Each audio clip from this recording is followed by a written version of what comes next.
Hello guys, I am back with a new video. आज की video होगी design of bolted connection. तो start करते हैं। तो बेसिकली इसमें दो चीज़ें चेक करनी होती है, shear strength of bolt and the bearing strength of the bolt. Design of bolted connection के लिए तो सबसे पहले हम shear strength of bolt check करते हैं। तो इसमें बेसिकली दो केस होते हैं। इसका जो फार्मूला होता है थोड़ा टेडियस होता है, थोड़ा ध्यान से सुनना। फार्मूला होता है FUB/√3 गामा MB। ये पार्शियल फैक्टर ऑफ सेफ्टी है बोल्ट्स की, मटेरियल की सेफ्टी के लिए जो पार्शियल फैक्टर ऑफ सेफ्टी ली जाती है, जो कि 1.25 होती है, वो है ये। FUB is the ultimate strength of the bolt, मतलब मैक्सिमम लोड कितना ले सकता है बोल्ट। और √3 हमने देखा है वॉन माइसिस थ्योरी में, जब भी कोई बोल्ट शेयर में फेल होता है या फिर किसी भी मटेरियल में शेयर में जब वो यील्डिंग होती है तो उसमें जो स्ट्रेसेस जनरेट होते हैं वो FY/√3 होते हैं। और जब अगर शेयर में ही अगर बोल्ट कोई फ्रैक्चर होता है तो उसमें स्ट्रेसेस जो जनरेट होते हैं वो FU/√3 होते हैं। तो वही चीज़ है बस। NN होता है number of planes through which threads of the bolts are intercepting. मतलब कि ये बोल्ट होता है, इसमें ये थ्रेड्स होते हैं,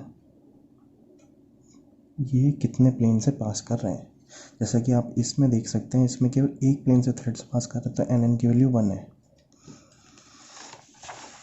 इस केस में देख रहे हैं आप NN की वैल्यू 1 है क्योंकि एक प्लेन से थ्रेड्स पास कर रहे हैं और एक प्लेन से शैंक पास कर रहा है, जो कि NS होता है number of planes through which shank is passing, जो कि 1 है। इसमें किसी भी प्लेन से शैंक पास नहीं हो रहा तो NS की वैल्यू 0 होती है। यह मोस्ट कॉमन केस है जो आपको मोस्टली मिलेगा एग्ज़ाम्स के अंदर, जिसमें फॉर्मूला अल्टीमेटली ये बन जाता है। इसको आप छोटा करना चाहेंगे जिसमें NS की वैल्यू 0 हो जाएगी तो ये टर्म 0 हो जाएगी। NN की वैल्यू इस केस में 1 है तो फॉर्मूला जो बनेगा वो यही बन के आएगा। तो shear स्ट्रेंथ ऑफ बोल्ट कुछ इस तरह निकलती है। अब ये जो है वो एक स्ट्रेंथ की बोल्ट है, एक स्ट्रेंथ की, मतलब ये जो है वो एक बोल्ट की स्ट्रेंथ है। अब हमें चाहिए पर पिच लेंथ, तो उसके लिए हमें क्या करना पड़ेगा कि एक पिच में कितने बोल्ट्स हैं उससे हम अगर मल्टीप्लाई कर दें तो हमारी स्ट्रेंथ ऑफ द बोल्ट पर पिच लेंथ आ जाएगी। ठीक है। अब इसके लिए सबसे पहले हम देखते हैं कि पिच क्या होती है। पिच ऑफ द बोल्ट होती है the distance between two consecutive bolts in a row. मतलब ये रो में दो कंसेक्यूटिव बोल्ट्स के बीच का डिस्टेंस पिच होता है, जो लॉन्गर डायमेंशन में होता है। ठीक है, प्लेट्स की लॉन्गर डायमेंशन है। शॉर्टर डायमेंशन में यही चीज़ गेज कहलाई जाती है, मतलब कि एक ही रो में दो कंसेक्यूटिव बोल्ट्स के बीच में डिस्टेंस, जो कि गेज है। ठीक है, एंड डिस्टेंस पढ़ लेते हैं एक बार। ये होता है एंड डिस्टेंस, कई लोग इसे एज डिस्टेंस बोल देते हैं। And distance as distance same चीज़ है, जो कि नीचे वाली प्लेट के लिए ये होगा। मतलब देख सकते हैं इस प्लेट के लिए एंड एज डिस्टेंस ये रहा, ऊपर वाली प्लेट के लिए एज डिस्टेंस ये रहा। ठीक है, ये मैंने 2 है शेयर का केस दिखाया है आपको, क्योंकि इसमें दो प्लेन हैं जिसमें शेयर में बोल्ट फेल हो सकता है। अगर आपको मोर क्लैरिटी चाहिए शेयर फेलियर या बियरिंग फेलियर के बारे में तो लास्ट वीडियो ज़रूर देखना, मैं लिंक उसका डिस्क्रिप्शन में डाल दूँगा, उससे आपको पूरी क्लैरिटी आ जाएगी। तो दूसरा फेलियर होता है अपना बोल्ट्स में बियरिंग फेलियर, तो इसलिए हम उसकी बियरिंग स्ट्रेंथ भी चेक करते हैं। बियरिंग स्ट्रेंथ चेक करने के लिए सिंपल सा फॉर्मूला है 2.5 kB/dt FU/गामा MB। FU इस केस में होती है ultimate strength of the plates. ठीक है, ultimate stress taken by the plates. जैसे कि FE410 अगर प्लेट का मटेरियल है तो उसमें FU की वैल्यू होगी 410। ठीक है, अगर बोल्ट का ग्रेड जो है 4.6 है तो उस केस में FUB की वैल्यू जो हो जाएगी वो होती है 400 मेगा पास्कल। ठीक है, ये मेगा पास्कल है।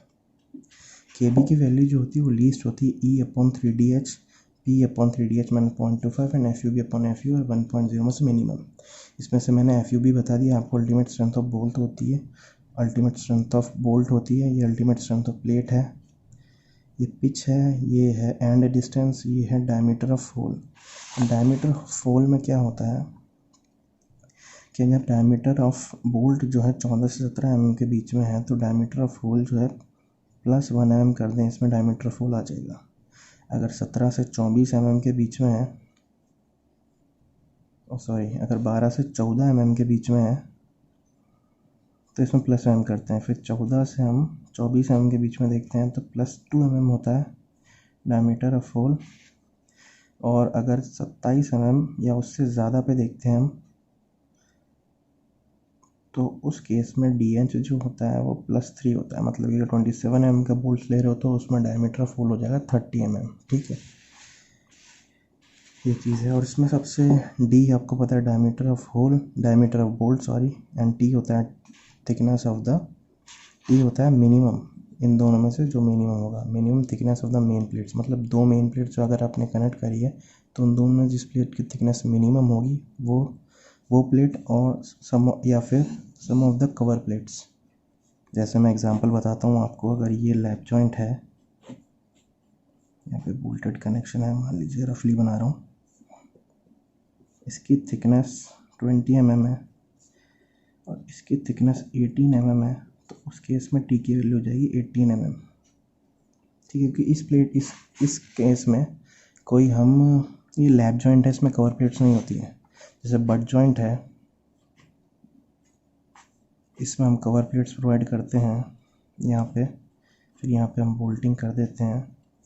मान लेते हैं मेन प्लेट की थिकनेस 12 mm है और कवर प्लेट ये 10 mm की है और ये 8 mm की है, तो टी की वैल्यू जो हो जाएगी वो 20 mm, और 10 + 8 mm इन दोनों में से जो मिनिमम होगा उसकी मतलब कि 18 mm टी की वैल्यू ऐसे निकलती है। ठीक है, तो design bearing strength of the bolt भी आ जाएगी। अब स्ट्रेंथ ऑफ द बोल्ट होगी क्या इन दोनों में से? अब स्ट्रेंथ ऑफ द बोल्ट जो होगी, जो कि शियर स्ट्रेंथ ऑफ बोल्ट और बेयरिंग स्ट्रेंथ ऑफ बोल्ट में जो मिनिमम आएगी वही होगी स्ट्रेंथ ऑफ द बोल्ट की। अब एक चीज़ आती है tensile strength of the plate. Tensile strength of the plate की ज़रूरत क्यों पड़ती है हमें? अगर आपसे पूछ लिया जाए कि बताओ कि आपका कनेक्शन फेल कब होगा, अब हो सकता है कि आपकी प्लेट की स्ट्रेंथ बोल्ट से भी कम हो, तो हो सकता है प्लेट पहले फेल हो जाए, तो उस चीज़ में हमें tensile strength of plate check करनी पड़ती है। तो टेंसाइल स्ट्रेंथ ऑफ प्लेट जो होती है वो होती है 0.9 Fe/An/γm1, ये होती है, जिसमें हम नेट एरिया लेते हैं और इसमें फ्रैक्चर होता है। इसमें हम ग्रॉस एरिया ले रहे हैं और इसमें यील्डिंग होती है, क्योंकि आपको पता ही है ग्रॉस एरिया में यील्डिंग होती है और नेट एरिया में फ्रैक्चर होता है। अगर क्लैरिटी के लिए आपको चाहिए हो तो मैंने अगली वीडियो इसी पे बनाई है, आप उसको देख लेना, आपकी बिल्कुल क्लियर हो जाएंगे कि नेट एरिया में फ्रैक्चर क्यों होता है और ग्रॉस एरिया में यील्डिंग क्यों होती है। ठीक है, ग्रॉस एरिया में आपको समझा देता हूँ होता क्या है। जैसे प्लेट है, इसका हम सेक्शन लेंगे तो अगर इधर से लेंगे तो पूरा सेक्शन आएगा, और जबकि हम सेक्शन अगर इधर से लेंगे 2 पे, तो वो उसमें हम बोल्ट्स के डायमीटर हमें हटाने पड़ेंगे। तो फ्रैक्चर के लिए मैं लिख देता हूँ, इधर सेक्शन जो है हमने नेट लिया है तो इसके लिए सेक्शन 2 और इसके लिए हमने लिया है 1 ठीक है, ये मैंने मेंशन कर दिया इधर। γm1 इधर financial factor of safety for resisting the load against fracture होता है, और इसमें partial factor of safety against yielding होता है। इसमें ये होता है 1.1 और ये होता है इस केस में 1.25। अब इसमें से जो मिनिमम होगी वही होगी स्ट्रेंथ ऑफ द प्लेट, तो हमें इसमें से मिनिमम लेनी होती है। फिर अगर हमें पूरा कनेक्शन की स्ट्रेंथ पूछे तो हम तीनों में से, मतलब tensile strength of plate, bearing strength of plate और strength of the shear strength of the bolt में से जो मिनिमम होगी उस पर हमारा कनेक्शन फेल हो जाएगा। तो हमें अगर पूछे स्ट्रेंथ ऑफ द कनेक्शन क्या होगी, तो इन दोनों में से मिनिमम होगी। ठीक है, अब अगर हम हमसे पूछ लें एफिशिएंसी ऑफ द कनेक्शन पूछ लें, तो एफिशिएंसी ऑफ कनेक्शन के लिए फॉर्मूला होता है इधर strength of the bolt. Strength of the bolt मैंने आपको बताया था, minimum of shear strength and bearing strength, इसको डिवाइड करते हैं हम स्ट्रेंथ ऑफ प्लेट इंटू 100, तो इससे आ जाती है हमारी एफिशिएंसी ऑफ कनेक्शन आ जाती है। अब आपसे कोई पूछ ले कि नंबर ऑफ बोल्ट्स कैसे निकालने हैं, तो नंबर ऑफ बोल्ट्स के लिए आपको क्या करना होगा, नंबर ऑफ बोल्ट्स निकलते हैं हमारे strength of bolt load applied divided by strength of bolt, इससे हमारे नंबर ऑफ बोल्ट्स आ जाते हैं। ठीक है गाइस, इतना ही था इस वीडियो में। होप करता हूँ आपको अच्छी लगी होगी। अच्छी लगी हो तो लाइक करें, शेयर करें, सब्सक्राइब करें। Thank you guys. Thank you for watching this video.